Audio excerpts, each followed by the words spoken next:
My husband threw me out after believing his daughter's lies. 3 weeks later, he asked if I'd reflected. Instead, I handed him divorce papers. His daughter lost it. My name is Elena Ward, I'm 34.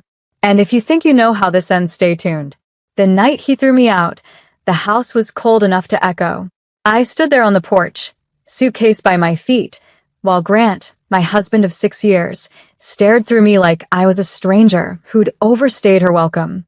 She said you hit her, he'd muttered, voice low, controlled. That you've been jealous since day one. She was Tessa, his 20-year-old daughter from his first marriage, the girl who'd once called me mom until I became inconvenient. I remember the sound of my own laugh, hollow, disbelieving. Grant, you've known me for a decade. But trust doesn't always die with noise. Sometimes it dies in silence, in the way someone refuses to meet your eyes. He didn't ask for proof, didn't ask for my side, just handed me my bag and said, take some time, reflect, as if betrayal was a mirror I could adjust until the image became flattering. For 3 weeks, I slept on a friend's couch, scrolling through Tessa's carefully curated lies online, captions like healing with dad 2 hearts and toxic people finally out of our lives. Every like, every comment was a knife disguised as validation. But instead of rage, something steadier grew in me. Resolve. I wasn't the villain of her story, but I was done auditioning for the role of the hero in his. So when Grant finally texted, "Can we talk? I think we both need closure." I agreed. And when he opened the door expecting tears, I handed him the manila envelope instead. "Here's my reflection," I said. The divorce papers landed in his hand like a verdict. And behind him, Tessa's face went white. Tessa's voice broke the silence first. "What is this supposed to be?" she snapped, crossing her arms like a child who'd just been denied dessert. I didn't even look at her. My eyes stayed on Grant. He'd gone pale, his jaw tight, his voice caught somewhere between shock and embarrassment. "Elena," he started. "This isn't necessary. We just need to talk, not..." I cut him off. "We talked, remember? 3 weeks ago, when you stood in your driveway and watched me walk away with a suitcase. You said I should reflect." He swallowed. "You're overreacting. Overreacting." I laughed, a sound too sharp to be humor. "You threw your wife out because your daughter couldn't handle sharing oxygen with another woman. You believed her without question." Tessa rolled her eyes. "Because you did push me." I turned to her finally, my tone steady. "I brushed past you in the hallway after you called me a freeloader who married your dad for his house. If that's assault, then half the world's guilty." Her glare faltered. "You twisted everything," she said, voice cracking. Grant looked between us, confused, defensive, trapped. "Stop it, both of you. This isn't helping." I nodded. "You're right. That's why I'm leaving." He blinked. "You can't just..." "I can," I said. "You already taught me how." I turned toward the door, but paused. "Oh, and Grant, you might want to check your bank notifications. I already moved my half. I won't be funding the lifestyle of someone who believes gossip over truth." His face fell. "You wouldn't." "I already did." Behind him, Tessa's voice cracked into a shout. "You're ruining everything." I smiled, not cruelly, just calmly. "No, Tessa. I'm ending it." As I stepped outside, the cold air hit my face like a second chance. I didn't slam the door. I didn't look back. Because sometimes the loudest revenge isn't destruction, it's dignity. And that day, I learned that silence can sound a lot like power. I drove until the city lights blurred into a string of gold and red, like my past fading in the rearview. My phone buzzed the entire time, unknown numbers, blocked calls, voicemails stacking up like guilt I didn't order. I didn't listen. Not yet. I rented a small apartment by the lake, a space with no history, no ghosts, no framed photos of a family pretending to love each other. The first night, I slept on the floor with nothing but a blanket and quiet. And for the first time in years, I didn't wake up anxious. The next morning, I opened my laptop, logged into the joint account, and saw it, $38,000 still sitting untouched. I'd moved my half before leaving, but Grant hadn't. Typical. He thought I'd come crawling back for closure, not clarity. So I withdrew my half legally, attached the signed separation draft, and left a note in his email. Transparency, half withdrawn as entitled. The rest is yours and hers. Use it wisely. That was my closure. A week later, I got a message from Claire, one of Grant's coworkers who'd always liked to gossip. Girl, I don't know what's going on, but his daughter's been posting weird stuff about you, like you stole from them. I sighed, unsurprised. I checked Tessa's feed, and there it was.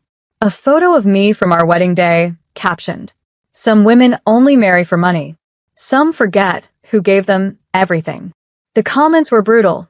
All lies she'd spun so often she probably believed them herself. But I didn't comment, didn't defend myself. Instead, I called my lawyer. "You still have the text she sent me last year?" I asked. "The ones where she bragged about managing her dad's business card?" "Those," I said. He smiled through the phone. "You're planning something?" "Not revenge," I said softly. "Just balance. Because the thing about lies, they don't need to be shouted down. They just need the truth, whispered in the right ear at the right time." And I knew exactly where to whisper it. 2 days later, I made an appointment at Grant's company. Unannounced, unscheduled, but perfectly timed. When I walked into that glass building in my tailored navy dress, the receptionist froze. My name still carried weight there. Everyone knew Mrs. Ward, the supportive wife who'd hosted every fundraiser, who'd once been the face of his success.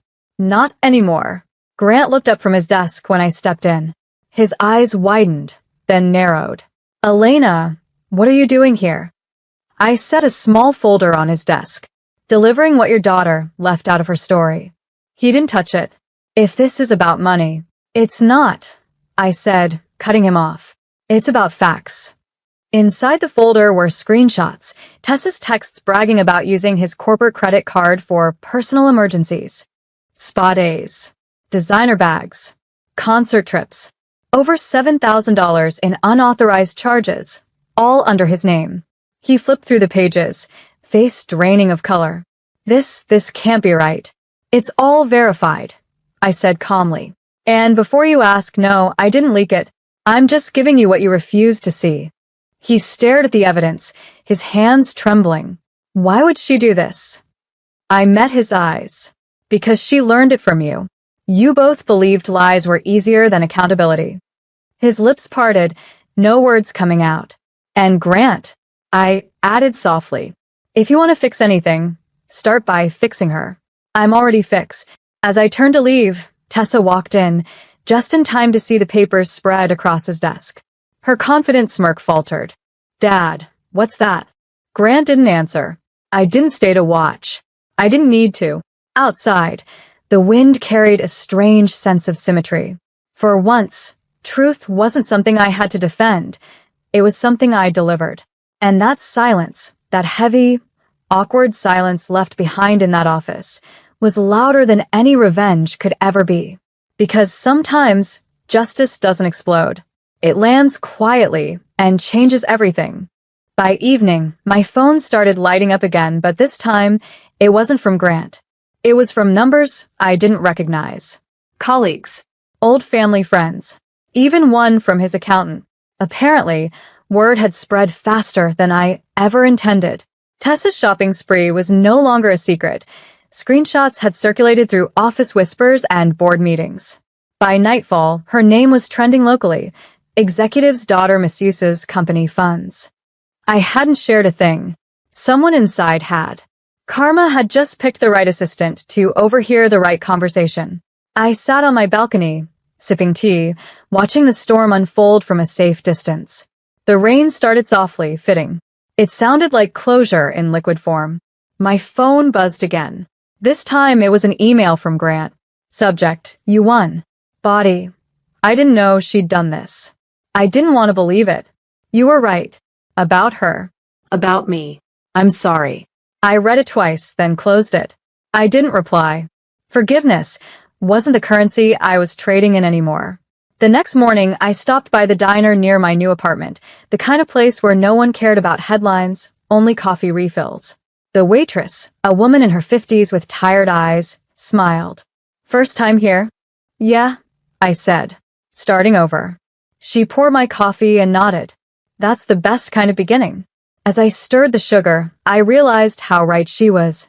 For the first time in years, I wasn't somebody's wife, stepmother, or villain.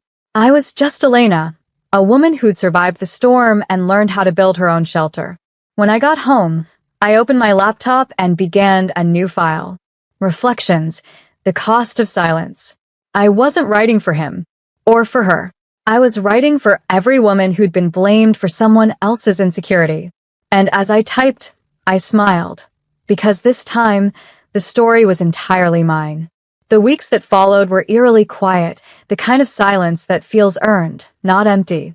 I'd traded luxury dinners and tense family gatherings for peace, and every morning it greeted me like sunlight through clean glass. Then one afternoon, an email arrived from an unexpected sender, Tessa Grant. Subject line: "Can we talk?" I hovered over it for a full minute before opening it. I know you probably hate me. I would too. I messed up more than you know. Dad's furious. He froze my accounts. I don't have school money. I shouldn't have lied about you.